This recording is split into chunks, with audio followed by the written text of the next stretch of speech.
The sun beat down on the parched ground of Fort Stanton, New Mexico. The year was 1888, and the air was thick with the scent of dry earth and old leather. Inside the small, sweltering courtroom, a man named Caleb Thorne stood before Judge Harlan Tate. Caleb's face was a mask of sweat and fatigue, his worn clothes a testament to a life of backbreaking labor on his small ranch. Across from him, the foreman of the powerful Dalton Cattle Company, a man named Jebediah, sneered with an air of absolute certainty. The dispute was over a small strip of land and a vital water rights claim. The Dalton Company, a juggernaut that owned most of the territory, wanted Caleb's plot. Caleb, a stubborn and principled man, refused to sell. The legal battle was a farce, a dance everyone in town knew the steps to. The judge, a man with a reputation for being in the pocket of the rich, listened with a blank expression. "The evidence is clear," Judge Tate declared, his voice dry as a bone. "The claim from the Dalton Cattle Company is valid." A ripple of disappointment went through the few townsfolk who had come to witness the hearing. Caleb felt his heart sink. His life's work, his father's legacy, all of it was being stolen. "But, Judge," Caleb pleaded, his voice cracking, "that land is all I have. The well there is the only water for my cattle." The judge leaned forward, a cruel smirk on his face. "The law is the law, Mr. Thorne. Unless you can pay the fine for your obstruction of business, you'll be giving up more than just that land." The fine was an impossible sum. It was designed to break him. "I can't pay," Caleb whispered, defeat washing over him. The judge's gaze drifted to a corner of the courtroom where a young woman with a shawl over her head sat. She was slight and dressed in tattered clothes, her face smudged with dirt.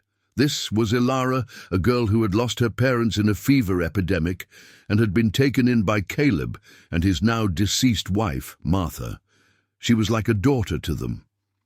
"Then we'll have to find another form of payment," the judge said, his eyes glinting with a predatory light. "I saw that girl outside. She looks strong enough to work. We can settle the debt with her labor." Caleb's blood ran cold. "No, you can't. She's not a slave, she's family." Jebediah laughed, a harsh, grating sound.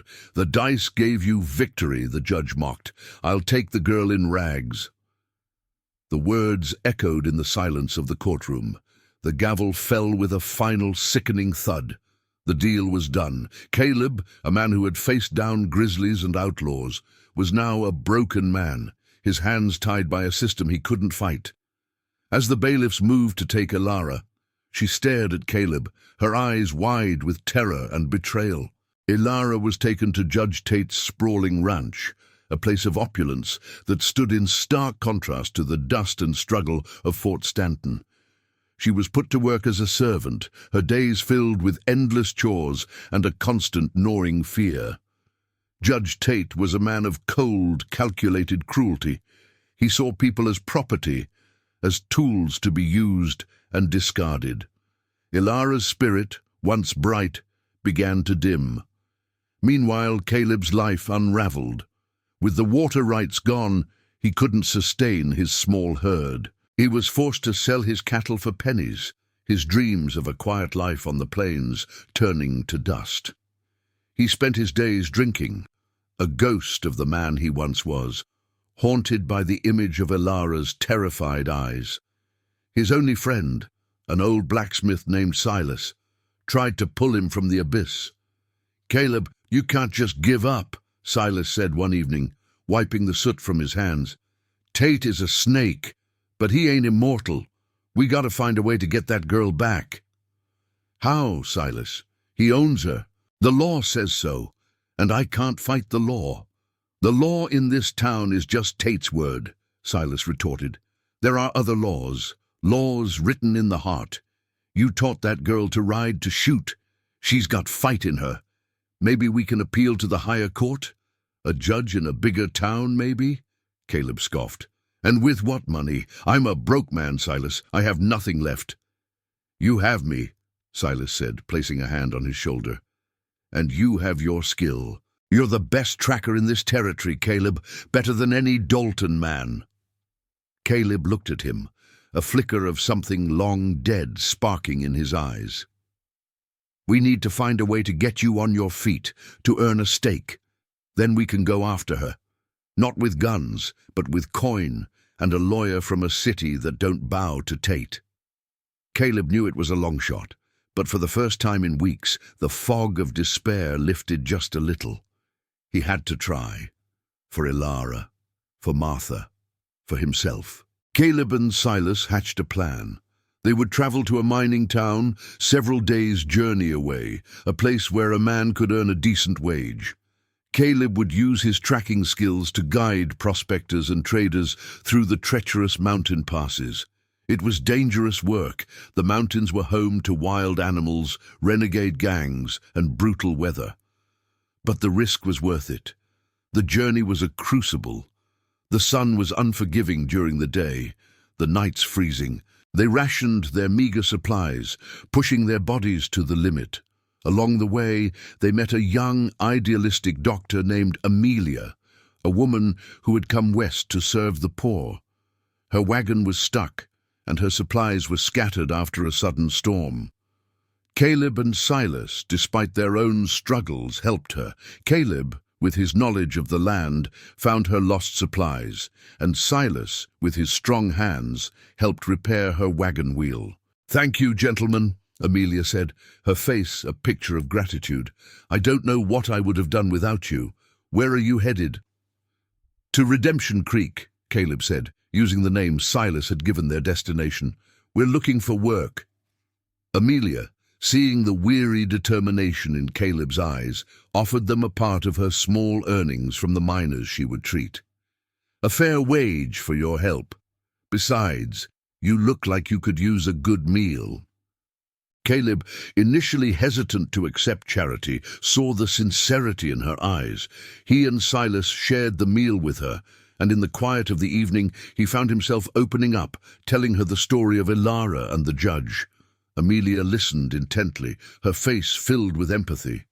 "What that man did is an abomination," she said, her voice firm. "I can't offer much, but when you get to Redemption Creek, find me. I'll help in any way I can." Caleb felt a sense of hope he hadn't felt in months.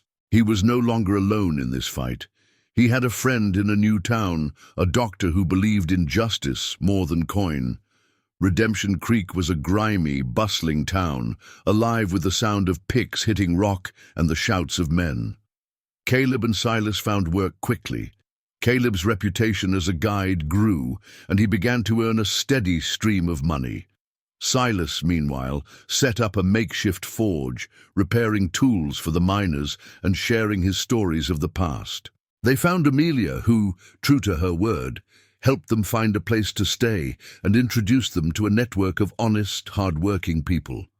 She treated a deep cut on Caleb's arm he had gotten while navigating a rock slide, her touch gentle but firm. "You're not a doctor," Caleb observed. "You're a healer." Amelia smiled. "In this place, the two are often the same." The money began to pile up, a small but growing stack of bills and gold nuggets. Caleb felt a sense of purpose returning. He was no longer just a man in a dusty town, but a father fighting for his daughter. He sent letters back to Fort Stanton, to a trusted friend who could tell him of Elara's condition, but the replies were grim. Elara was growing thinner, her spirit more fragile. One day, while guiding a group of prospectors, Caleb saved a man named Elias from a rattlesnake bite. Elias, a lawyer from Denver who had come west to escape his own demons, was grateful. He saw in Caleb a man of honor and quiet strength. "You saved my life, friend," Elias said, his voice raspy from the venom. "I owe you. Anything you need." Caleb, his heart pounding, told him the story of Elara. Elias, a man who had grown disillusioned with the legal system, listened with a renewed sense of purpose. "That's not justice," Elias said, his eyes burning with a fire Caleb hadn't seen before. "That's a travesty. I'll help you. I can't guarantee a victory, but I'll fight with you, for that girl, and for the decency of the law." The small group of allies was growing. Caleb, the determined father; Silas, the loyal friend; Amelia, the compassionate healer; and Elias, the lawyer looking for a purpose beyond his own failures. Back at Judge Tate's ranch, Elara's life was a waking nightmare. She was under the constant watch of Jebediah, who now served as the judge's personal muscle. He took a sadistic pleasure in her suffering, taunting her with news of Caleb's failure and ruin. "Your father's a broken man, girl," he would say, a cruel smile on his face. "He's drinking himself to death in a forgotten town. He's not coming for you." Elara, though she wanted to believe him, felt a flicker of hope every time she looked at the horizon. She remembered Caleb's lessons: how to be strong, how to survive. She kept a small, smooth rock in her pocket, a reminder of a happier time and of the man who had promised her a better life. One day, while cleaning the judge's study, she found a ledger. Hidden beneath a stack of old papers, it contained a detailed account of the judge's business dealings. As she flipped through the pages, her eyes widened. There were records of payoffs from the Dalton Cattle Company, illegal land transfers, and rigged auctions. The whole town was built on a lie, and the judge was the architect. She quickly memorized as much as she could before Jebediah's shadow fell over her. He had a way of appearing silently, a menacing presence that sent a shiver down her spine. "What are you doing, girl?" he asked, his voice low and dangerous. "Just cleaning, sir," she stammered, her heart racing. He narrowed his eyes, but a knock on the door distracted him. He left to answer it, giving Elara just enough time to place the ledger back where she found it. She knew she had found the key to her freedom, but getting the information out of the ranch and into the right hands seemed impossible. Armed with a small fortune and the promise of a skilled lawyer's help, Caleb and Silas returned to Fort Stanton. The town was even more somber than they had left it. The Dalton Company had taken over more land, pushing out small-time ranchers. The saloon was more crowded, the faces inside more defeated. Caleb's return didn't go unnoticed. Jebediah saw him from a distance, a grim look on his face. He knew Caleb was back for Elara. He immediately rode to the judge's ranch to inform him. "He's back, Judge. The old man is back in town." Judge Tate, sitting at his large oak desk, chuckled. "Let him come. He has nothing. No money, no power. What can he do? I own that girl." "He's got a man with him," Jebediah said, his voice laced with suspicion. "A slick-looking fella. Might be a lawyer." A flicker of annoyance crossed the judge's face. He knew that even a broken man could be dangerous if he had the right tools. "Keep an eye on him, Jebediah," the judge ordered. "Don't let him get close to the girl, and make sure she knows who she belongs to." Elara, aware of the new tension in the air, felt a renewed surge of hope. She had seen Caleb from a distance. He was no longer the broken man she had left behind. He was a man with purpose. Caleb and Silas met with Elias and Amelia in a quiet corner of town. Elias laid out their options. "We can't go through the local court," Elias explained. "Tate has everyone in his pocket. We have to take this straight to the county judge in Silver Creek, but we need proof. We need evidence that his judgment was a fraud." "But how?" Caleb asked, his face etched with worry. "Elara is being watched. She can't get any information to us." Amelia, ever the pragmatist, had an idea. "I've been treating some of the judge's servants. A few of them have spoken to me in hushed tones. They're not happy. They're overworked and underpaid, and they hate Jebediah. We might be able to get a message to Elara through them." The plan was simple, but fraught with danger. Amelia would visit the ranch under the guise of treating a sick servant. She would pass a message to Elara, telling her to find the ledger she had seen and hide it where they could retrieve it. That night, as a storm brewed on the horizon, Amelia made her way to the judge's ranch. She was allowed inside, her reputation as a compassionate doctor preceding her. While tending to an old stable hand, she saw Elara, her head bowed as she scrubbed the floor. "Hello, my dear," Amelia said, her voice soft but clear. "My name is Amelia. I'm a friend of Caleb's. He's back. He hasn't forgotten you." Elara's eyes shot up, a glimmer of light in their depths. "He knows you're in danger," Amelia continued, her voice barely a whisper. "He needs you to find that ledger, the one in the judge's study. We need proof. Hide it in the old well behind the stables. He'll get it from there." Elara nodded almost imperceptibly, her heart pounding in her chest.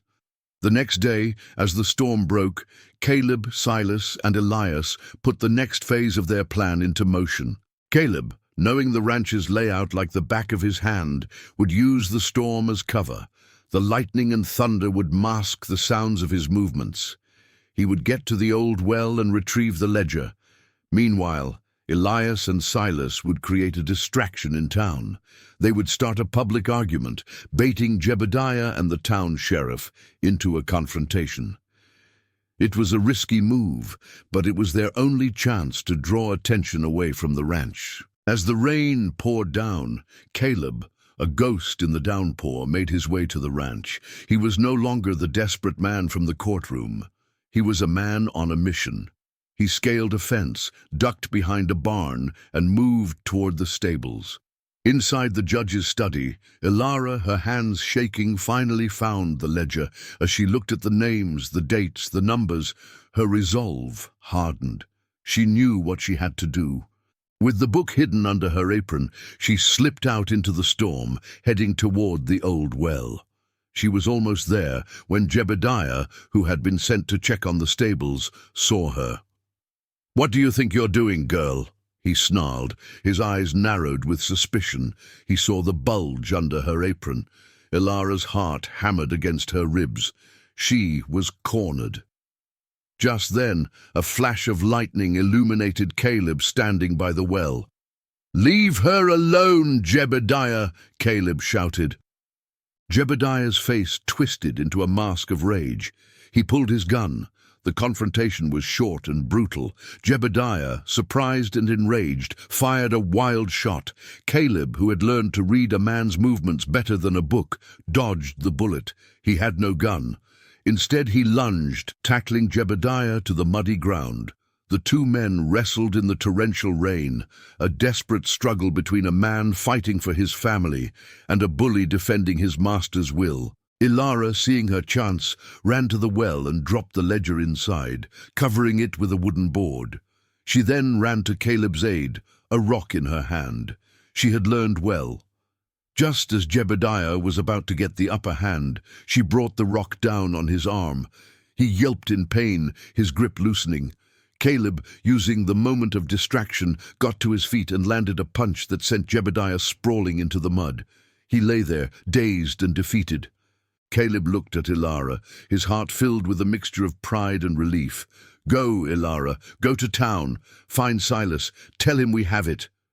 Elara nodded, her face streaked with mud and rain, and ran off into the night.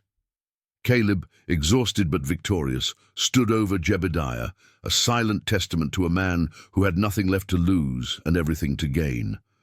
When he arrived in town, the commotion had died down. Elias and Silas, their diversion successful, were waiting for him. "You got it?" Elias asked, his eyes wide. Caleb reached into the old well and pulled out the ledger. It was soaked, but the ink was still legible. "We got it." The next morning, the small courtroom in Fort Stanton was packed. Elias, with the ledger in hand, stood before the new county judge from Silver Creek, a man known for his strict sense of justice. Judge Tate sat on his bench, a look of smug confidence on his face, until he saw Elias. Elias presented the evidence, reading aloud the judge's own meticulous records of bribery, extortion, and illegal land deals. He detailed how Tate had abused his power and how the fine for Caleb's debt was nothing more than a thinly veiled attempt to steal his land and force a young woman into servitude. The judge, his face paling, tried to interrupt, but the county judge silenced him with a stern glance. "The evidence is damning, Mr. Tate," the county judge said. "This is a gross abuse of power and a violation of every principle of law. You are hereby stripped of your position and will stand trial for your crimes." Judge Tate's world came crashing down. The smug look was replaced by one of disbelief and fear. He looked at Caleb, who stood tall and defiant, his face full of quiet victory. Elara, standing beside Caleb, watched as the man who had tormented her was led away in handcuffs. She had found her courage and her freedom. Later, in the quiet of the setting sun, Caleb, Elara, Silas, Elias, and Amelia stood on the small plot of land that was once again theirs. Caleb, his voice thick with emotion, looked at Elara. "I promised I'd get you back," he said, a tear tracing a path through the dust on his cheek. "You did," Elara said, her hand in his. "You never gave up." The well, now a symbol of their victory, gave them a new beginning. They had lost a lot, but they had gained something more valuable, a family, forged not by blood but by loyalty and courage. The sun dipped below the horizon, painting the sky in a blaze of colors, a silent promise of a new dawn. Caleb and Elara, no longer broken by the past, looked toward the future, ready to rebuild, their hearts full of hope and a love that had defied all odds.